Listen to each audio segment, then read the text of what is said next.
पाकीज़ा। आज फिर पाकीज़ा की बात करने लगा हूं।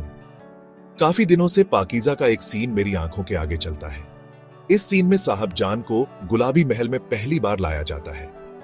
दिल बार बार यही सोचता है कि जिस जगह जिंदगी साहब जान को लाई है उसको गुलाबी महल ही क्यों कहा गया। गुलाबी रंग अक्सर पालन पोषण और प्यार से जुड़ा होता है।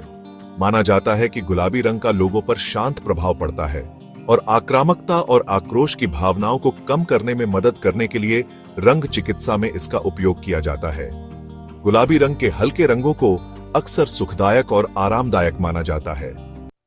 कुछ ही दिन पहले साहब जान का पहला मुजरा हुआ और उसके दिन उसके बाबा उसे लेने आए, पर उसकी खाला उसे जाने नहीं देती। नरगिस की चाह बार बार साहब जान को बचाने फिर जिंदा हो जाती है। 16 साल पहले लिखा खत शहाबुद्दीन को मिलता है। वो अपनी बेटी को ढूंढ भी लेता है, पर अभी और इम्तिहान बाकी है। मेरे लिए गुलाबी महल नरगिस का एक और आशीर्वाद है, जहां साहब जान को जिंदगी ने रखा है, मुश्किलों से दूर रखने के लिए। कथानक में गुलाबी महल का जोड़ना महत्वपूर्ण है। उसका मतलब है कि अभी भी साहिब जान जिंदगी के तकाजों से अनिभिज्य है। फिल्म की बहुत सी परिस्थितियां गुलाबी महल में होती हैं। गुलाबी महल के माध्यम से उनका लखनऊ के समाज से परिचय होता है। एक बड़ा नवाब उसमें दिलचस्पी दिखाता है।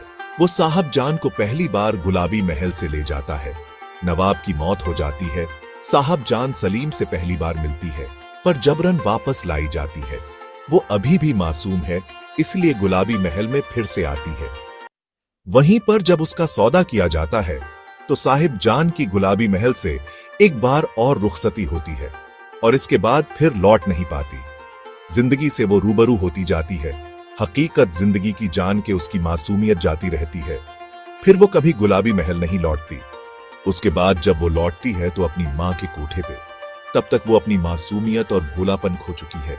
वो पाकीज़ा तो है, पर इस सफर में अपना बचपन पीछे कहीं छोड़ आई है।